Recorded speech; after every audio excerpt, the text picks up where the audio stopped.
Happy do it. New Year. Happy New Year. We're doing Happy it New already. Year. Yeah. Whoever said let's do it. We're doing Sorry, we've been so out of practice one season to the next that I've forgotten how our intros work. They're usually awful, terrible. Yeah, this is where we lose everybody. We got a good start going. Excellent. I have a New Year's resolution of getting a nicer setup for podcasting. So let's see if that happens. Yeah, over the course of this year. Thanks. You're gonna get yourself a little studio, a little shack, little Jack Shack. Oof! My goodness, it's I guess I don't know. This named after Jack Bergenhoff, who makes backdoor sheds. Wow. Went there. Peter's got a wonderful setup. I don't know why he's not in it right now. Are you at home in the north of England, Peter? No, I mean, that's why I'm in Spain for the month of January. Oh, yeah. King's Day. Escaped for some winter sun. That's nice. Good on you. It's good. How was King's Day, King's Night? It was a bit of a shame, really. So I say winter sun. So they do a procession on the night of the King's Day, which is the 5th of January. And it just rained the whole time. So the procession was kind of very much shoehorned in where they could make it. But apart from that, it's been lovely. We've been out. New Year's resolutions, got some big training plans for the year. So I've been out hitting the tarmac, doing a bit of running. Oh, for your personal stuff. Yeah, we'll transition this podcast into a marathon podcast for a few months. It would be fun to watch your progress. Yeah. I'm not sure it'd be that fun. Anyway. Should Dylan and I follow along? Dylan and I look like the like we're both in top end health right now. Of course, yeah. I haven't seen the sun in like a year. What about you guys? Dave? What's the top of the list for 2026 and your targets? Well, we have a very special guest on today, so I thought I'd dress up, and then I realized I have no nice clothes to wear, not like you, Peter. I have seen you wear that. I've met you probably a handful of times in person, Doug, maybe 10. Most times I've seen you wearing that same jacket that you're wearing now. Because it's cold. It's cold here in Connecticut. I wanted to warm up, and I'm too cheap to pay for heat. I saw our buddy Mark Flippin, a picture of him, I assume in the 90s, over LinkedIn. And he looked really good. He was in front of Lloyd's wearing a nice suit. He always looks good on LinkedIn. He's always dressed very well. We should get Mark on the show. That'd be good. Do they have a professional photographer as part of their team? Because every photo they really very nice.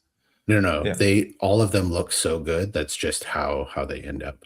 I think all of their photos the opposite of us. Okay. Yeah. Well, Peter, you're pulling the weight for both of us. He's the only one with one chin here. So that's impressive. Yeah. I'm the only one with a change of clothes. He does cover his second chin though. Yeah, you're looking very, very Silicon Valley-ish today. Well, we do. I suppose technically, Doug, we do own tech companies. Yeah. But I just look like shit. You look really good. You look really nice. Thanks. Guys, we can just carry on for the hour like this. This is great. Yeah. Not like we have any important announcements to make on this show or incredible guests. Just let's talk about the weather. Be nice. Or how good Peter looks in that heather turtleneck. I'm honestly surprised. People love to abuse our intros. So I thought Spain was going to be warmer. I'm a little confused by this. I assumed that you were in England still, but fucking American, Dylan. I know. Well, how warm is it? Spain is warm outside in the sun, and in the houses very, very cold because the houses are built for much warmer temperatures. So it's a no insulation whatsoever. Yeah. There we go. So who have we got on, Doug? Oh, we have a special guest today who's has some news. The news has been broken, but he's gonna break it again for the second time on our show. It's a good buddy. I have a great story about how we met. He was calling down the streets of New York after me as I left an event early on in both of our InsurTech careers. Very good friend, Kyle Geoghan of Indemn, and he's going to talk to us both about what he's working on at Indemn that I think is very accretive to MGAs, but also some news about an MGA that he built, and we'll let him tell all of you 3 people that are listening, hi mom, about it. So should we bring the old Kyle guy on? Let's do it. Yeah, Kyle's older than all of us as well. Look at that. Look at that face. They call him baby face, but he's like 55 years old. What's up, guys? Hey, what's Hey, up, Kyle. All right, how Hey, Kyle. old are you officially now? Because I have no idea. 36. Okay, yeah. So he's a child, and he's Oh, just incredible, I like wish. doing amazing things. I wish I was 36. Yeah. Good to be on with you guys. Yeah. Nice my- film, Peter. Do you know Peter? Have you guys met before? Yeah. Oh, okay. Yeah. Nice. Yeah. We've It's always we've more quite fun. a few of our own things cooking, Doug, Kyle, and I. That's for a Oh. different Oh, story wow. for a different Oh, day. little but, little yeah. secrets. Little secrets. Maybe we can get into it Breaking if you news. want. Okay. Well, yeah, I think we should get into that later, if we can. But Kyle, why don't you intro yourself? I know everybody knows you already, but tell us what you're working on at Indemn, and then maybe tell us the big news. Sure thing. So I'm Kyle Geoghan, the founder CEO of Indemn. What we're building is a conversational insurance platform. So one way to look at it is it's a new core system, sits in front of all of the legacy core systems and helps customers and brokers and anyone else that an MGA might need to communicate with understand and access the insurance products, sales and service workflows that are essential to operating their business. Sounds wonderful.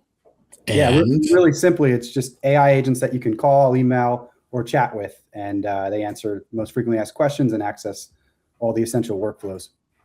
so we'll get into that and maybe dovetail it into what you're working on with Laura. But there's some big news that Yes. you want to talk about Yes, that very is exciting. pertaining to the MGA space.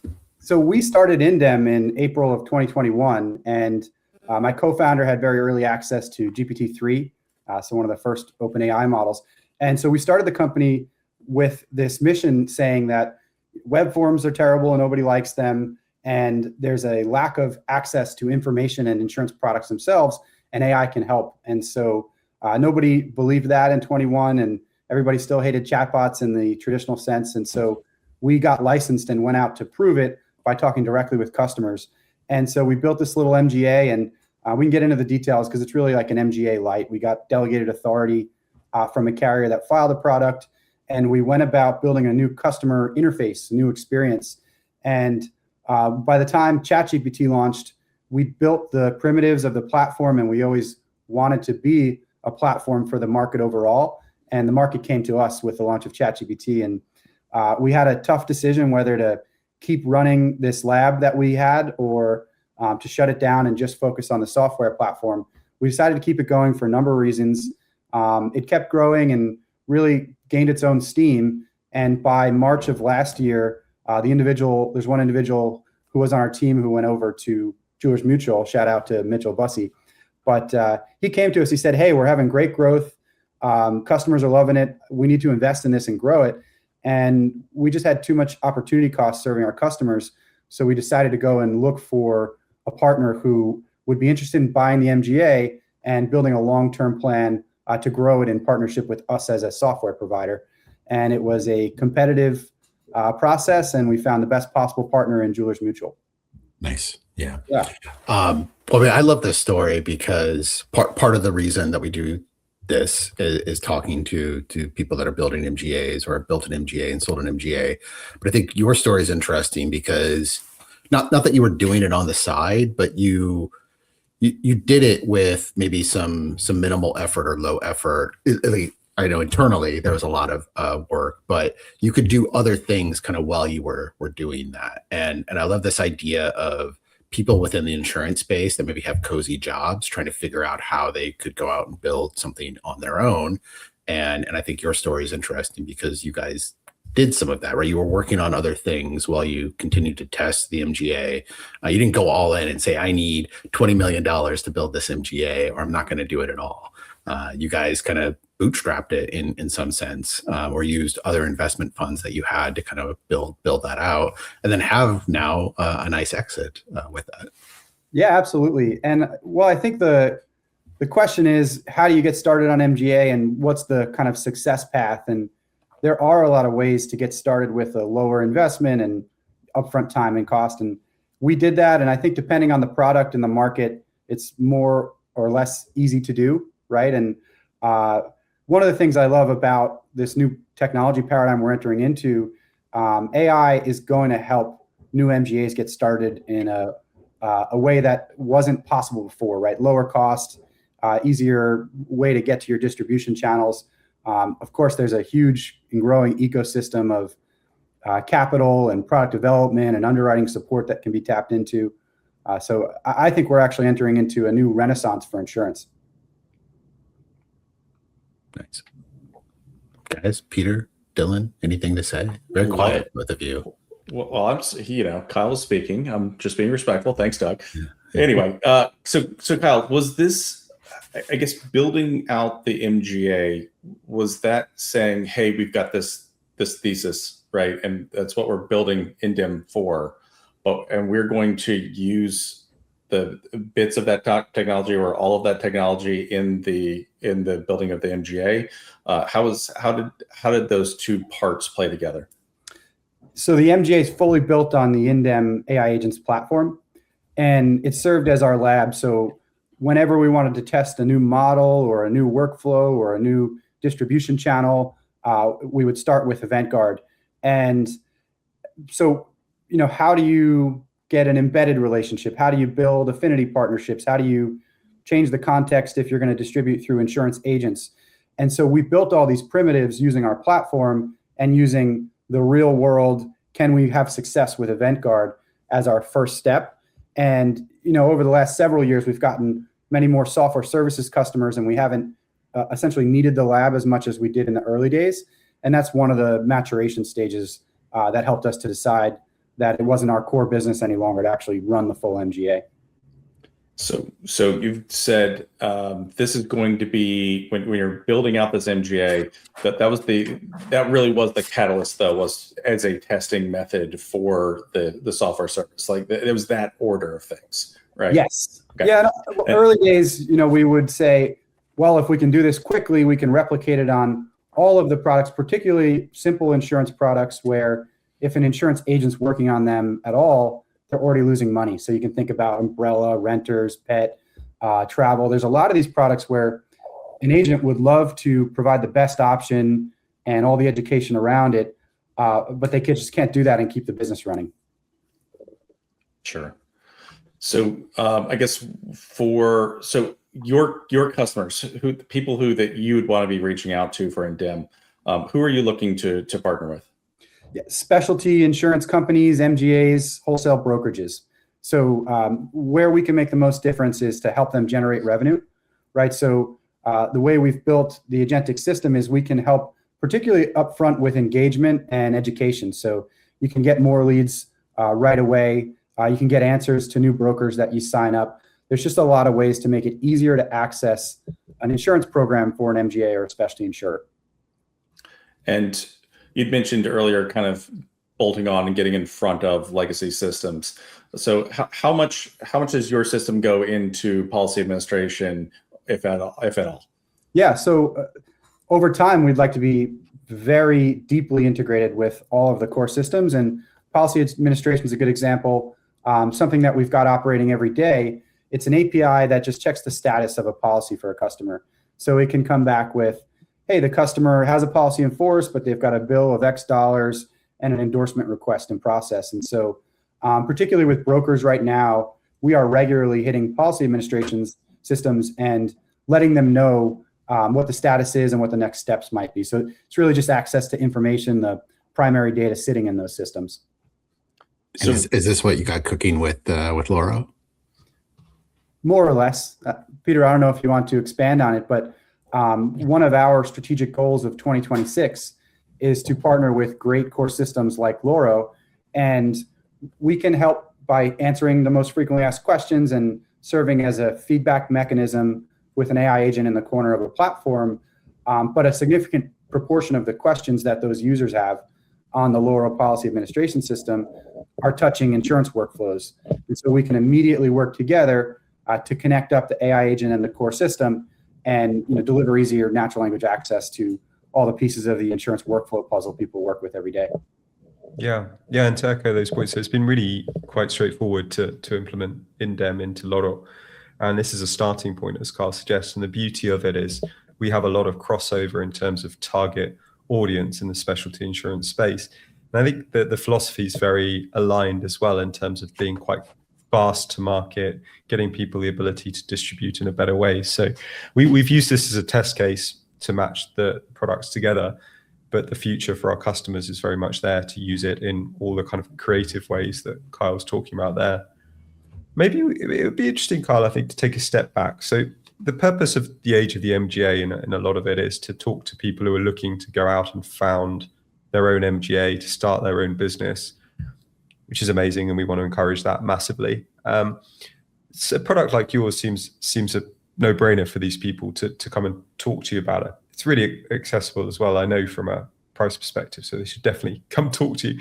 The point I'd say, though, is it can be sometimes a bit overwhelming, I think, for these founders who come from many years working in larger insurance groups and then start their own MGA. And the transition of technology since we at Lotto started in 2021 has been just nothing short of revolutionary. What would you say is clear and actionable advice for these new founders to look into AI? What are the first steps they should be doing when they go out and start these MGAs? Well, I think Doug said it right on a post maybe last week or the week before. You don't have to wait to get started. And there's a lot of low-hanging fruit across the business. And just sending emails, for example, I'm not sure if all three of you are attached to a particular foundation model, but if I'm ever sending an email, I've stopped typing into the computer as well. I'm just dictating via voice and getting back from an AI model what to do next. And obviously research is very easy. So I think if you're starting an MGA, you've got to pick the first distribution channel you're going to target. And if you're really good at picking that, you pick the kind of primary opener for that product. And maybe it's agents, maybe it's embedded channels, maybe it's affinity, really depends on the product. But you can definitely do research, and then you can extend the ability to communicate with your customers if you're deciding whether to build an online quote experience, right? Yes, you can go hire somebody to build you a web form, but now you've got to also explore, well, what does it look like to do that with AI? And we're still very early days there, but you have to start asking those questions. And as soon as you do, you start to see what the technology can do. And every year since ChatGPT has launched now, we've all, at the end of the year, looked back and gone, okay, I've got a different perspective on this technology. And 2026 is going to be another leap ahead. I think I'm seeing it as more industries outside of insurance are going to have more sales-based AI support.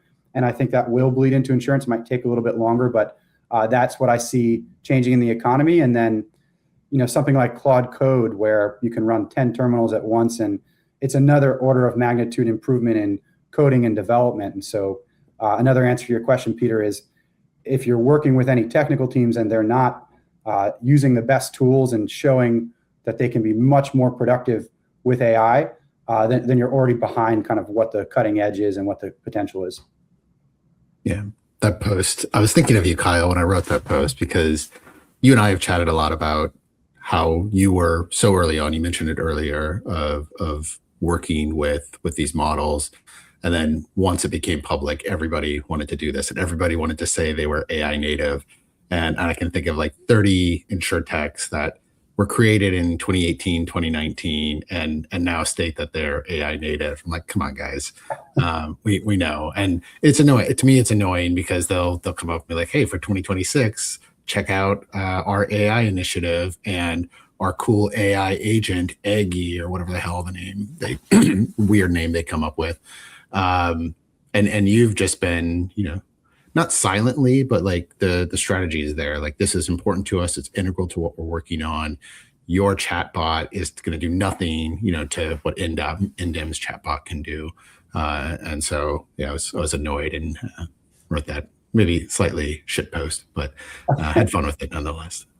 It's an interesting time. I feel like I'm often, spouting a lot of the same things. Oh, it's going to change the world and everybody's got to look at AI, because I believe it. And I don't want to be annoying, but if you can get into the deeper conversations about where it'll make a difference and what the world might look like in 3, 5, and 10 years, you probably cannot overstate how the world will change. There's a lot of ways we can predict the world is going to change with this technology, and I think there are many more ways we cannot.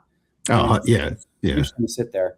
Well, but the companies that are doing it, and again, I throw you in this category, and probably all of us, like, you just do it, right?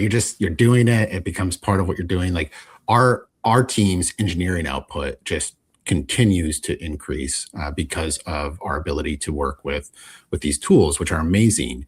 And there's some cool operation things that we do that just save us time. But we're not like, every time we layer one in, we're not like, hey, now Aggie is doing this, or whatever the hell people call these things again. It's just like, you do it, you solve the customer's problem, and that's what they care about, and the customer loves you even more. That should be the focus, rather than, I just see it as like something that's going to be embedded into everything. Yep. Over the next few years. And it will not be an announcement to be like, hey, our new feature it's AI enabled or AI powered. It's like, it just does what it's supposed to do, because this is now so commonplace. Doug, I think this is a really good point in time to talk about what we've talked about separately outside of the Age of the MGA podcast, about the concept of what's happening in venture capital, and about investing in AI and AI native companies. I guess I'd love to hear kind of, you've talked about this a little bit before, about what you're predicting will happen here. I think actually this has been with Paul Gagliotti as well. I know I mentioned him like probably 1/3 of the shows here, but we have some pretty interesting conversations about what we should expect here for startups, right? People are trying to raise money. Everyone is, if you don't write something about AI in your plan, then it's a problem, right? No one's investing in it. So I guess, what are you guys seeing? I'd love to hear Doug and Kyle's take on this. Just from previous conversations with Doug about where we're going to end up. Kyle, you go first, because I think you are building the actual implementation of AI. I think 95% of the other companies that are going to be successful are ones that just like do a really good job of implementing it, and either partnering with companies like yours, or using like foundational models to do some of their own stuff. But again, it's just like built in. I think that's what I get interested in. Like, if you can't have a business plan now, that'd be like 30 years ago saying like, yeah, we're not really sure about this internet thing, so we're not going to, like, it's no part of our strategy.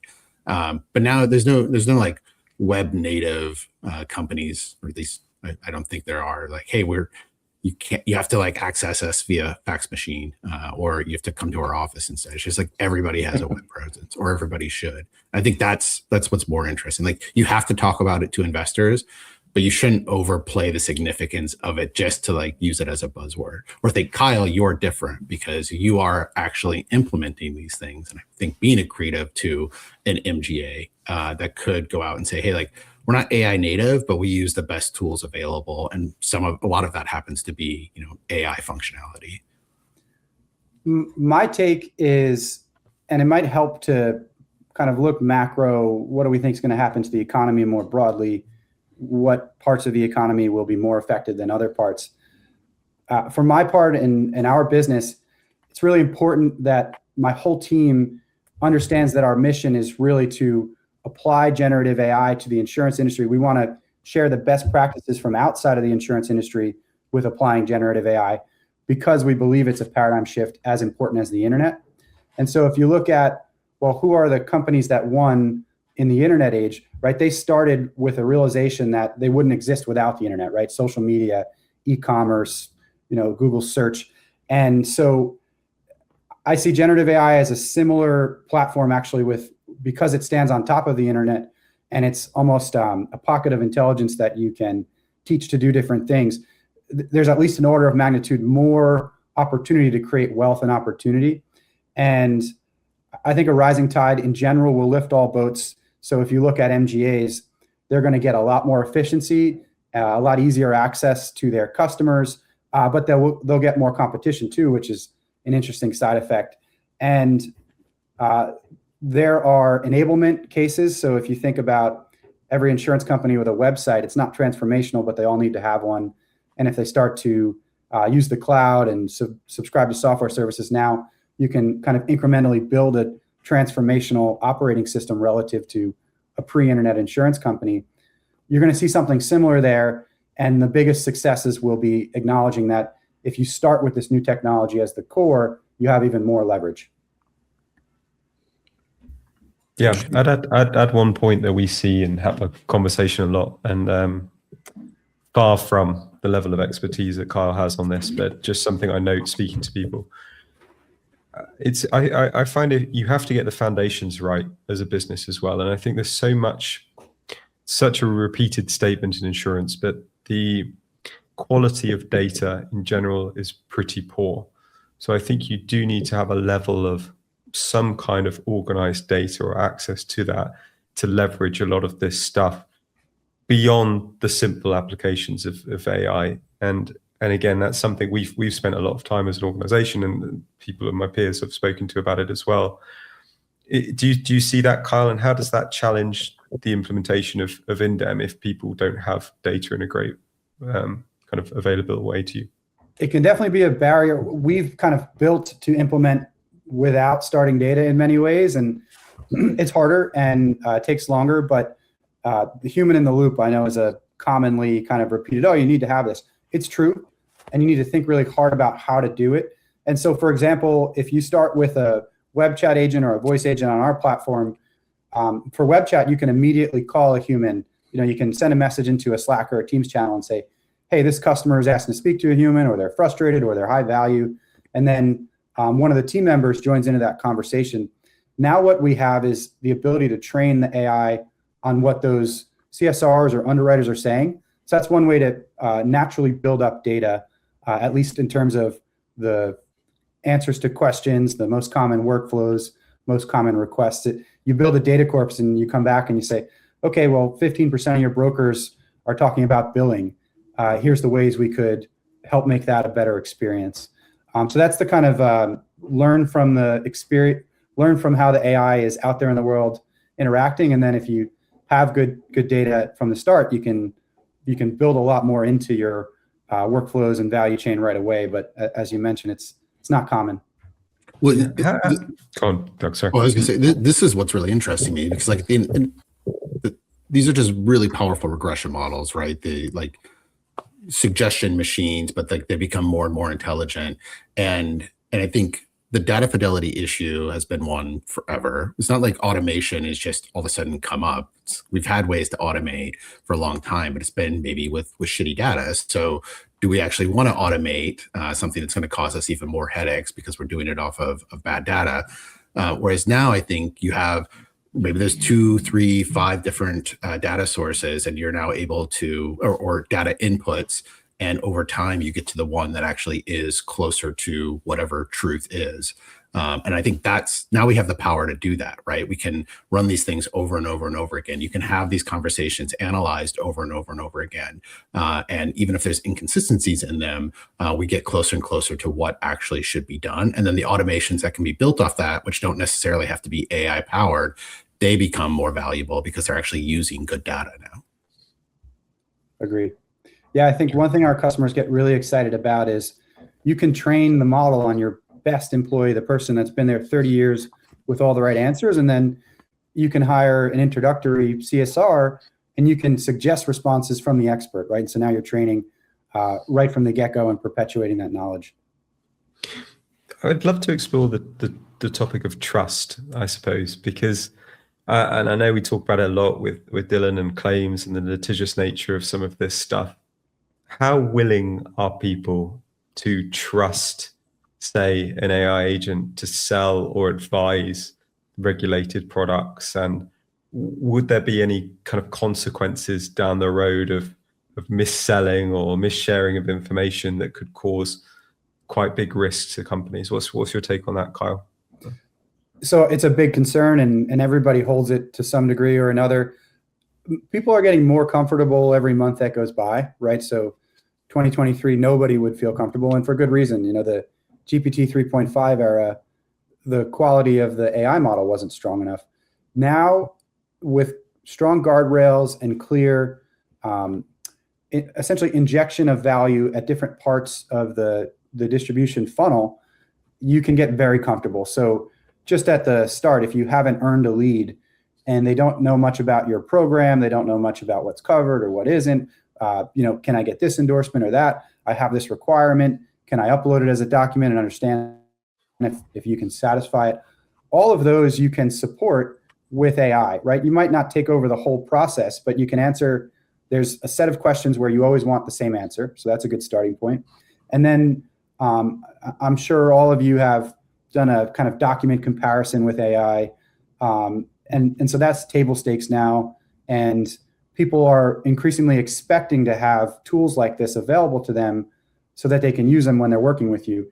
And it's not everybody, right? So I'd say there's the young consumer, and then there's the experienced insurance broker. And so our AI agents interact with both sides of that spectrum, and the comfortability is exactly as you'd expect it, right? We've got a significant proportion of insurance agent going, well, do you have a human here? I don't trust the AI. And most consumers, they just want to get the question answered and the quote in front of them and the underwriting done and how much does it cost? How long does it take, right?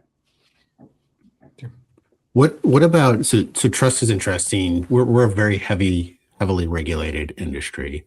And I think there's a lot of model regulation that we're already starting to see that could cause problems for maybe some of the supposed AI native carriers that might be named after fruit. I don't know if we have any in particular to think about, but if I was just hypothetically making one up.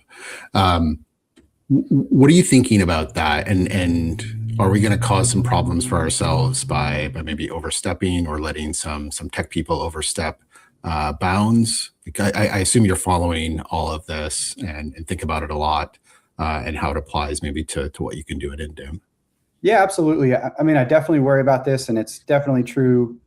Somebody playing fast and loose, not worrying about quality, not putting in the right human in the loop checks could make this more challenging and slower adopting for the industry overall. And so, yeah, there's a few actors like that I track very closely because I'm concerned. And it's a risk, and we saw it in the first wave of InsurTech, or because I come from a family of agents, but I always loved technology. And so I joined an InsurTech called CoverWallet in 2017. And that was the phase of technology people without insurance experience coming into our industry and saying, hey, we can transform this. You guys don't know what you're doing. And for the most part, those types of goals fell on their face, right? You need insurance expertise. You need to understand the regulatory environment. You need to understand why it exists, how it matured over decades, both in the US and the UK and elsewhere. So that's a risk. But I also think when you boil it down to what you're using AI to do, there's so many ways to apply AI to just improve your day as a professional on the back end and to improve your customer's day just by giving information or very basic tools that you would have. I remember when most people were afraid to go onto the cloud, and it was a big security concern, and insurance kind of lagged behind joining that, probably still does. And the risks that we talked about with the cloud, they're not the same, but the way that people talk about them are often similar. So I don't want to reduce that, but I do want to note that if you think about E&O risk, and you know the business, and you know the regulatory concerns, you can still use AI in many places in the business profitably. Yeah, I think you just have to again, like be a good actor, and it's not a new thing, this concept of us being heavily regulated or tech coming in and I think trying to skirt around the regulation. I just think it's going to become even more important with what we have going on right now. And if we overstep, then it might delay our implementation of some really great technology. This is a bit of a non sequitur. Have you guys heard of Grokpedia, the new thing that Yes. Elon's working on? I'm testing this because you brought up CoverWallet, Kyle. I heard a rumor that you were the driving force behind the acquisition of CoverWallet, and Aon wanted you. So this is now in a transcript. We'll see if Grokpedia picks it up and is now labeled in the CoverWallet historical logs. That's nice, Doug, but it was 400-person team by then. So yeah, but led mostly by you. But Yeah. I think that's what I heard. Kyle, CEO of CoverWallet. Yeah. Well, Shadow CEO. Okay, of course. Yeah. Cover Wallet was an interesting place because it did start with hey, this is all technology, but the leadership there, Inaki and Rushmi, who founded it, were just excellent technology developers. And then a mentor of mine, Jim Ermelio, joined, and he has had decades of experience in insurance. And the way the business evolved was interesting and exciting. And there were a lot of pieces of the puzzle there that I learned that I take with me. So it was cool. And joining Aon was interesting. Coming from a family insurance brokerage, I really didn't know the mega broker side of the business. I didn't realize there's an army of thousands of people that are consulting every insurance carrier and tens of thousands brokerage business, from the biggest companies to the smallest. And I think one of the success stories of Cover Wallet with Aon was around affinity business, right? Specialty insurance. And that's a really exciting market, in my opinion, because the UK and the US are way ahead of the rest of the world. There's a lot of ways to insure things you wouldn't expect you could insure. And that's where I think there's going to be tons of growth too, because you need to educate somebody who doesn't know this product exists, doesn't know the dynamics of it. And with even simple insurance products, there's a lot of complexity there. When we met, were you at Cover Wallet then? Yes. Yep.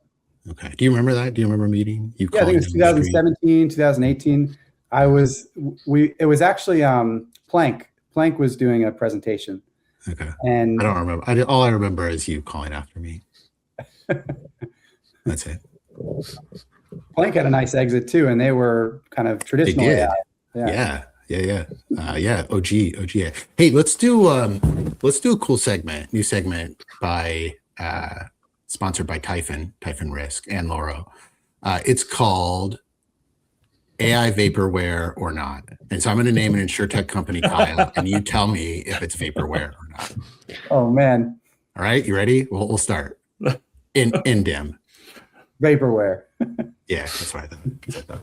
No, I have a list. I would love to run this down with you. Let's go grab drinks and we'll play this game.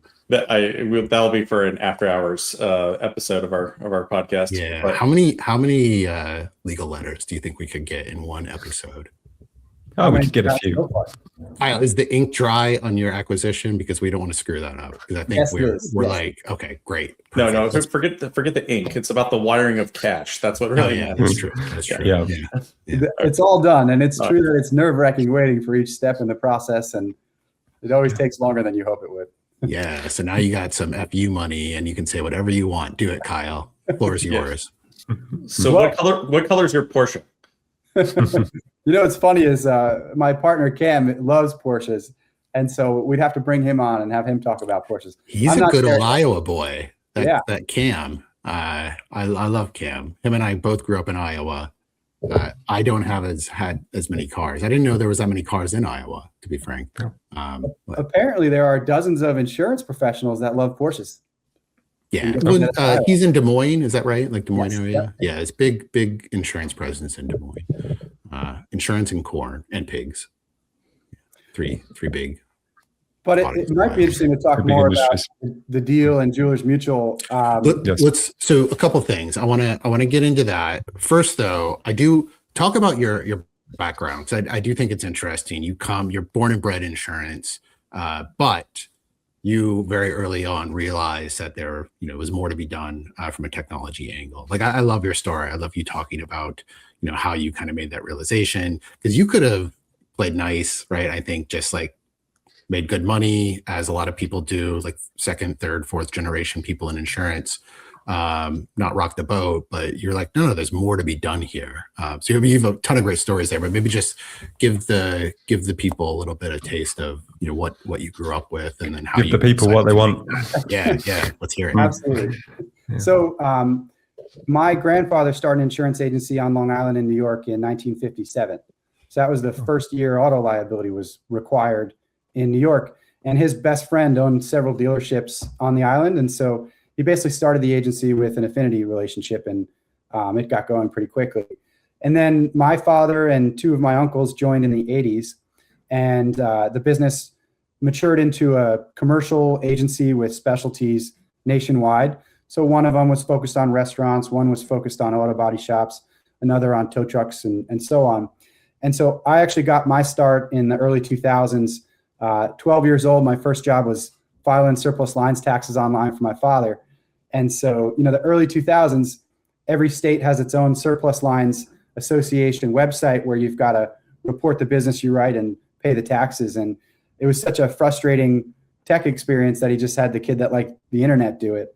And so then I was in and out in high school and college, and I really liked the consultative small business and middle market insurance agent relationship. I liked thinking about these businesses, helping the business owners think about risk, but I always loved tech. And so, I was doing online advertising, I was building web forms and websites for the agency, and I felt like I was missing the boat seeing all the InsurTechs from 2015 on.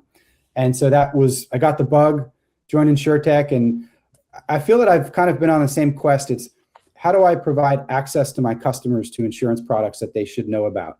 That's what I've been trying to do, and it's what drove me to AI, because this is where I think, in the same way that there are new industries like social media and e-commerce and other industries that have exploded, there are 250 times more stock purchases every day today, because there's a couple of apps you can use on the internet to check the charts that make you feel good about making a purchase and doing it. And insurance is not stocks, right? But it is a financial product that people want access to. They have many more questions about the products. And if you can give them easy access, they'll trust it more, they'll buy more of it, and they'll look for more of it. And so that's why I think we're entering into a new growth stage for the industry, because people are going to get better access. Tell us more about the product that you built, specifically what it was covering, and then maybe what led to I think I understand why Jewelers Mutual is interested in this, but kind of finding that right home for it. And then Dylan, there's been no claims discussion yet. There has to be a little bit of claims chat, because these actually be fun claims. Like somebody's event was just ruined, and let's get into that. Doug, I've done those claims for a long time in the E&S world. So those are big events, though, right? Like these are like special. Somebody's special event was just traumatized. Like weddings? Is that what we're talking about here? Dylan, you just ruined full bridezilla. Yeah, well, Kyle, I guess we're done. We're done now. You don't have to. That's it. You don't have to tell us anything more. Please, Kyle. I think it would be better to start with Jewelers Mutual, just because the way that the Event Guard business fits into their business will be clear once I kind of talk about the progression of that. So Jewelers Mutual, it's a 110-year-old mutual insurer, and they actually got started by jewelry retailers getting together to insure their business. So is a jeweler's block, GL-based mutual product. And so 100 years ago, that's where they get started. They grow into this kind of industry defender for jewelry insurance, manufacturing, and retail. And, they cover most of the middle of Manhattan, where the largest concentration of jewelers are in the US. And so the first half of their business is supporting the actual industry of jewelry retail and manufacturing. And then the last 25, 30 years, they got into personal insurance. And now they've got millions of individual families and wealthy people insuring their jewelry and their art and so on. And they're more of a modern mutual now, where they've bought a jewelry distribution business and a couple of other supporting pieces that create an ecosystem for their insureds. And one of the major products that they have is engagement ring insurance. And so the largest growing piece of Event Guard is wedding insurance. So we've got AI that answers the questions and helps customers get the wedding insurance they either need or want. And it fits really well with engagement ring insurance to deliver kind of a new level of resilience to people who are getting married, right? You can offer the best in class products at that point in time, and you can do it wherever they are. Whether, we had initial success with event venues that require the insurance, and then we expanded to event planners and looking at platforms of many kind, and insurance agents as well. So there's a lot of ways to get to the customer where they are. I did not know that Jewelers Mutual did more of the commercial side, like the industrial side, and that's where they started, because they've done such a good job with their branding that I I just think of them as a personal lines product for jewelry. But yeah, it makes a ton of sense that they're specialized in that. This is, I mean, distribution is just becoming more complex, Kyle. I think this is why Indemn is such a great tool. Like, you can educate yourself as a producer on all the different options that maybe, you know, a Jewelers Mutual or pick your carrier would have that you might not think that they have. And that same distribution producer or, you know, agency, wholesaler, whomever, now can, you know, more succinctly, I guess, give that coverage out or pass it along to the right person, get educated on your platform on Indemn if they're working. Are you guys, is there more that you're doing with Jewelers Mutual on like the Indemn front, or is it just with the Vanguard? Yeah, so the goal, so they're now a long-term customer of Indemn, and the goal is to deliver a better package to individuals who are getting married, right? And so it's to increase the engagement and education for the engagement ring insurance, to put a package together that makes a difference for couples that are getting married. And so, yes, we want to help them across their product set, especially with where the low-hanging fruit is combining Event Guard with their current business, which is mostly around the personal insurance.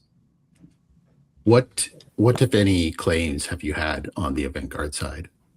So there's two sides of the event insurance. There's the liability, the typical, you know, if you rent a barn, you invite 200 of your favorite friends and family, and somebody hangs from a chandelier and pulls it down, the venue can sue you as the host, and now that liability policy will cover it. And then there's cancellation deposit insurance. So you can insure all the deposits that you invest in for the wedding. So, you know, let's say your wedding's at the top of a mountain and you've rented 5 vans to bring everybody up there, and it turns out the van company goes out of business. Well, they'll cover the deposits you put down and any additional costs to hire a new set of transportation. And then you get a lot of weather-based cancellations or postponements, or the policy will cover the cost of putting a large tent up if you want to keep the day, for example. That's common. So weather's one of the most common sources of a claim. So a hurricane blows over your church or catches it on fire, like the classic Friends episode. That's one of the things that you're gonna. Hey, Doug, what is the look? What is the look? What's wrong with the Friends episode? Never seen that Friends episode. I don't know. Oh, well, sorry. I feel like I've seen a lot of Friends episodes. Well, and I hate to bring him up twice in one show, but Paul Gagliotti had this same exact issue, right? And he never. Also, I didn't know you lost watched his Friends, church. Dylan. Yeah, well, you know, you've got that was the right era. You know, I thought we knew each other very well. I guess not. Well, we're not friends, so that's how that works. Yeah. So I guess yeah. Again, those types of things. I guess are what happens. You know, I guess I've never actually seen that specific type of policy. If someone is offered a prenup or demands a prenup right before the wedding, and the wedding is called off, things like that, where it's voluntary call-offs. I'm assuming there's exclusions for things like that. Yeah. So change of heart is currently not covered. Change of hearts. That's such a nice way of putting it. Such a nice way to put it. I really like that. That's the industry term. Have you thought about putting that in as an additional coverage? Yes, and you know, there's a lot of you know, master plan activity in the background. I'm not at liberty to speak about, especially because I'm no longer the Sure. Yeah. But I love playing that out though, like finding out that your to-be got this additional coverage because you're like, just wasn't sure if you were going to be in, if I would be in. Thought it made sense. There's definitely some moral hazard there. There's some huge moral hazard. I was about to say fraud is a likelihood there. So figuring that out and how to best prevent that would be a big deal. But it's an interesting opportunity to, you know, expand the chance of covering maybe unexpected outcomes. And one thing we've done a lot of is just analyze what people are asking the AI, because you get all the especially when you present a quote to somebody. That's where they're like, oh, but I want this limit, or is it covered if this happens? And so many brides and grooms are worried about weather. A lot of them do ask about change of heart. And we can use the statistical data that we get. And we actually did early on, we looked at a parametric coverage for rain, which is one of the most common. Hey, what happens if it's a big storm and it rains? And we decided not to build a product there because the one we had actually served that risk very well. but you could imagine just a parametric weather product being a good fit here too. Are you taking the data that you're getting, like the questions being asked, and using that ever for claims purposes? I'm thinking about specifically around fraud. So if they're asking questions that maybe lead to like, this is an interesting way to ask this, and then 2 months later, there's a claim. Are you going back and looking at that data? Yeah. So, I mean, to your earlier question about E&O risk and regulatory risk, every conversation's, transcribed, categorized, summarized. We've got a lot of human in the loop checks. If somebody is asking a sensitive coverage question, we'll immediately call on a human. So there's just almost like an endless number of checks like that we have built or are building. And it's interesting you ask, because the Grokopedias, the Claude codes, the kind of next generation of AI systems that are doing very deep research and looking at what they produce and then going back out and doing a second and a third and a fifth version, you could just as easily start to check for risk, based on the business application or the individual. And this is actually where new regulatory risk comes. If you let it go out and find all the information, you need to feel really comfortable that it's not a fraudulent situation. Probably you're running into more regulatory risk by going out and looking for that information. But it'd be the next step from what we're doing now, which is more of it's like AI agents all the way down, just checking the transcripts and the risks and so on.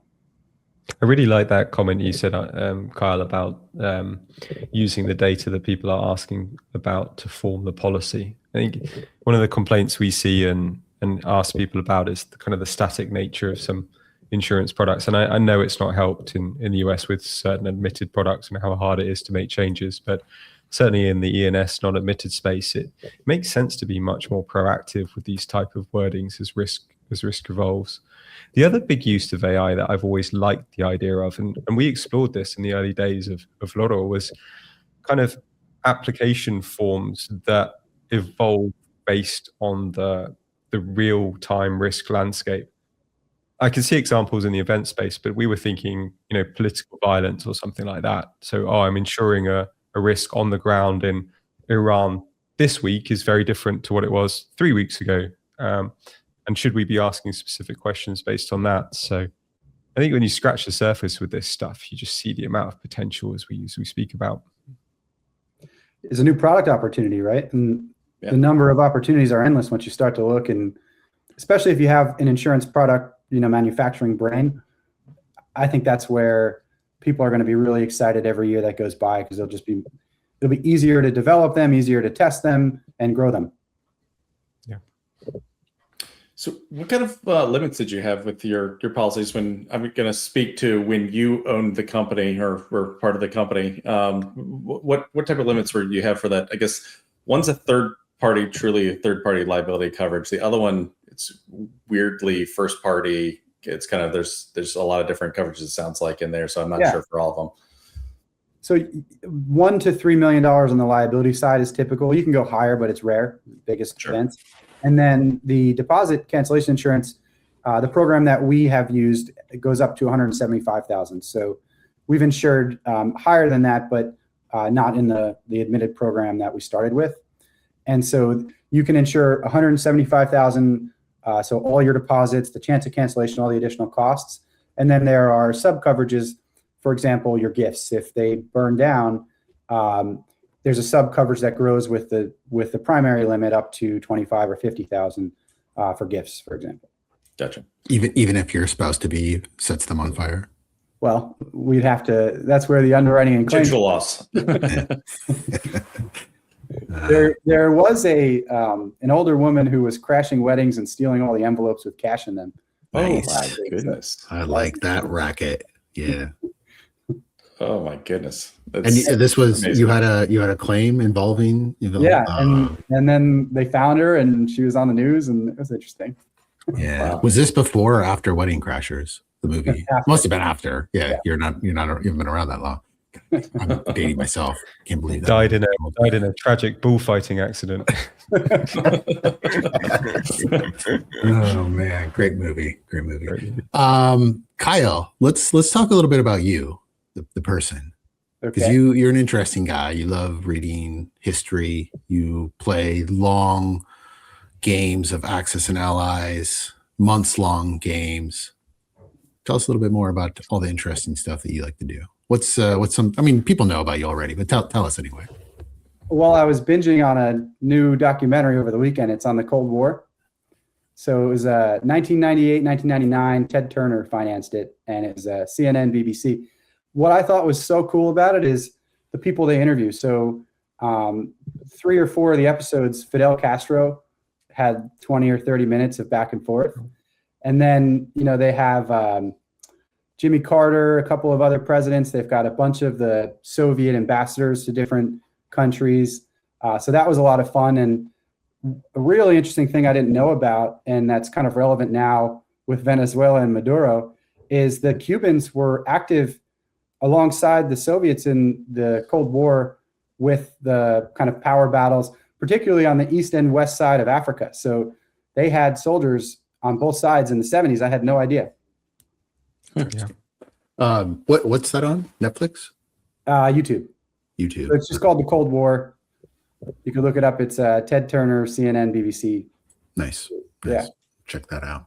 I'm more a World War II, obsessive type, but this is fun. So. Well, I know that you're World War II. You've been getting into a lot of the classic history as well. Last time we chatted, you were getting really deep into Rome, fall of Rome. The gentleman that was like writing about his disappointment in how Rome was falling, like he saw it happening. Can't remember his name. You're so much smarter than I am, Kyle. I just listen to you talk about these things. Yeah. What else you got going on? You're up in Boston, right? Yep. South Boston. South Boston. Is that South E? South E. Yep. There's a 5-story building getting built right next door. So hopefully you guys don't hear too much of the racket. No, you got a good filter on. Yeah. I did see one random person right about there on your shoulder, though. I think earlier. My parrot. No, there's something moving over on their corner for the You got a ghost. Indemn side. But you might have a ghost. It turns out. I don't know. Yeah. Could be my partner. And actually the highlight of my Christmas was she got me an 11-volume History of Civilization. So the hardcover copies from an author named Will Durant. And that's awesome. I highly recommend that if you like historic detail. Yeah. Nice. Oh, very cool. All right. So big plans for 2026 for Indemn. Congrats on the acquisition. I'm sure it's going to go to fund lots of nice toys and maybe a little bit of business operations if you must. Peter has a great question, which I've been thinking about how you're going to answer this. I've been excited because I think you're very thoughtful, Kyle, and you think far ahead, and you're also just a great person. So I'm excited to hear the listen. I don't let anybody just sleep overnight in my house. So yeah, I haven't slept overnight in your I know. house. What's going on? I just said, like, literally just said the words. I don't let anyone. You got to give it a shot. It's a little bit like chaos. The kids are running all over, but they're oh Christ. Oh my God. Yeah. I think we had hangovers and God knows what else, but yeah, it's a good time. Yeah, Peter, let's hear this thing. I want to see what Kyle has to say about this. Yeah, I think I've one other special question because it's very rare that we have a guest on the show who's achieved an exit. So first question, what would be your one lesson learned from an exit path or something that you wish you perhaps did differently? Well, it always takes longer than you think.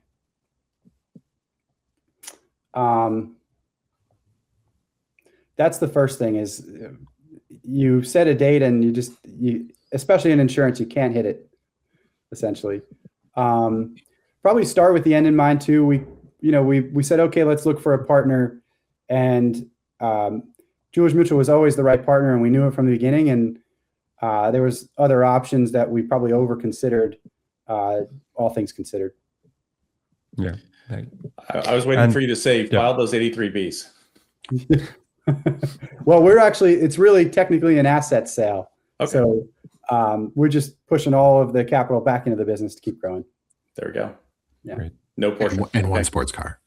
Company-owned sports car. One Porsche in Des Moines. It was a good success, so it does fund the business. Yeah. So that's good. Yeah, that's amazing. And the more personal question for you, Kyle. So we ask everyone, really interested in your answer, as Doug said, what do you see as your legacy in the insurance space or in your life?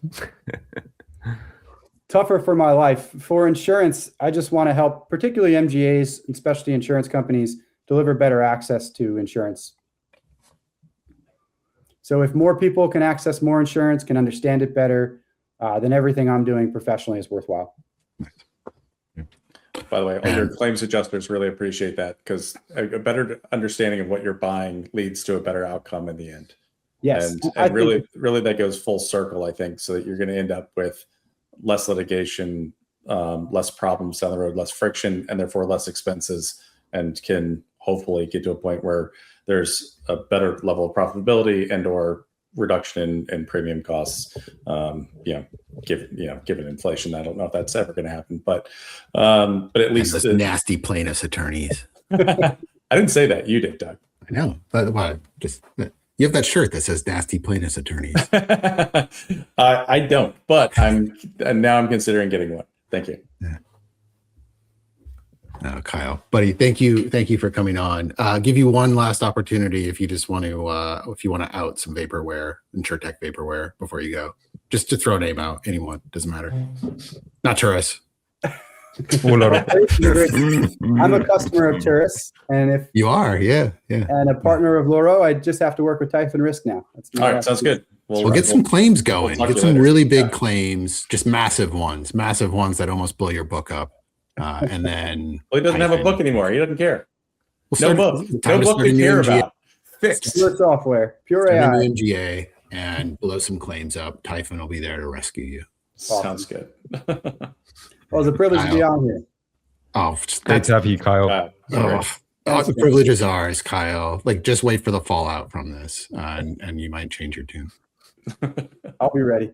All right, man. Good to see you, buddy. See you, gents. All the best. Bye. That Kyle. Such a nice guy. Yeah, he is. Kyle Geoghan. I was trying to remember when I first met him. I think he was in Chicago. And a few years back, I want to say it was a Reuters event. What was it? Their future of insurance or something like that. I can't remember what it was. Trying to get a free ticket or something? I mean, sure. Yeah. Hey, Reuters, by the way. Free tickets. Thanks. Free tickets. No, I was not trying to name drop, but I was trying to just remember when it was. I think that was when, at least the first time I actually had meaningful conversations with him, I think was at that event in Chicago. Yeah, good dude. Good Been dude. a few years. Listen, the guests they're all great, but they just keep getting better. I don't know how that's possible. We get so lucky. Our first guest was terrible. Our second guest terrible. Clearly, who was our first guest? It's a new season, and Doug still says a classic thing. I know, and obviously I'm joking. I don't even know who our first and second people were, but he's always like, they're always better. They're always better. I've trained myself to say they're all good, but like they just keep getting better. All right. So everyone's equal. It's a good reason for people to be like, I should come back on, and then they get bumped back up. Yeah. Well, I think every guest we've ever had has probably improved themselves since the last time they spoke. And because of our show. Probably they know better to be on our show again, is what I'm trying to say. Or not to be on it again. Yeah. I'll tell you, I think one of my favorite ones who just because the topics that he discusses, Mr. Pitt, William Pitt. He just because a lot of what he's doing is kind of State of the Union like, right, and state of the insurance industry. I definitely love to have him back on here relatively soon to talk about 2026 and where we are now, because I feel like since the last time we spoke to him, there's been meaningful change in the industry, both from a technology standpoint and just insurance in general, mergers and acquisitions, et cetera. So I feel like he would be a great return guest. Not that any of them would be a bad return guest, but just because of the topic that he really studies so much and can speak to, he'd be a great one. Yes, we'll definitely get him on. And we've got a big news from one of our great partners, right, who helps the show in Rob. So Rob Jacoman has to come on the show very soon. Yeah. Sounds We don't like want to fun. we don't want to give it away, but yeah, he has some news. William's got that new organization, kind of the target does. markets for Europe. Yeah, we Yes. should have him on to talk Yes. about that. And I mean, if you were to give us some tickets to go and maybe first class air accommodations, I don't know. Air I don't know what their accommodation. budget's like. Wow. Yeah, Yeah. you know, like those things that you sleep in, like the big booths Yeah. in Yeah. front of the plane. Yeah, air Yes. accommodation. It's in his event is in Barcelona, so great place Ooh. to have it. Yeah, Nice. yeah. We can go to the beach. Yeah, we'll get him on. Undoubtedly. Okay, let's set that up. Make sure the ticket's clear first, though. The first class tickets. Otherwise, what's the point? No, I'm kidding, William. I hope you're listening. I would fly to you first, Doug, and then fly back with you first class. Just Oh, that's right. You're in Spain right now. That'd be a Yeah. bus journey. be a waste. Be a Front of waste. the Yeah, bus. first class bus. First class bus. Wow. Wait, where are you in Spain right now? I'm in the south, close to Malaga. Okay. Nice. Very nice. Where are you in Virginia right now, Dylan? Also in the south. The great suburb of Short Pump, Virginia, technically. Is that? Are you? Hold on, Doug. It actually gets worse. The line behind my house here, I'm on right at the border here, is a place called Goochland, the land of the Gooch. I don't know. Are you being serious? I'm not. right I'm now? being dead serious. Who names these places? I didn't. I have some bones to pick. I'll leave that one. What alone. kind of what does that do to your property value? I guess you bought it I don't in know. that area. That's right? true. It has not been renamed since I bought it. Goochland. Yeah. Well, I'm How's not it in spelled? Goochland. Gouchland. Yeah, we're probably gonna get a letter from the city of Goochland now. It's not a city, but that's okay. It's a county. Okay, that's a county. Sorry. Dylan, just before we go, Yeah. quick update on the tree felling business. How's that going? Have we talked about that publicly? I don't know. Yeah. Uh-oh. We've been cutting down trees. Yeah. Yeah, Dylan has a private equity tree business. He's putting all the other tree people out of business.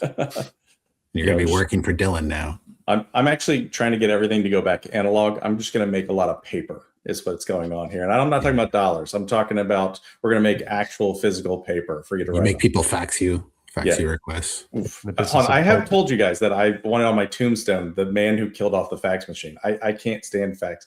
The whole concept of facsimile machines is terrible. So we can cut this, Dylan. I was calling you over the weekend and I kept getting oh my God, here we go. I kept getting your James River email. I was like, what the hell is this? Like Emailing me Dylan voicemail start- grading? Oh, sorry, voicemail. Oh, Jesus. Yeah, voicemail. Yeah, you're calling and the then- wrong number. Yeah. And then you'd call me and I'd call you back and I'd leave a message and I was like, what the hell's going on? Yeah. So that, I there's haven't some been people in that need to James River update their because record. you recruited me from James River.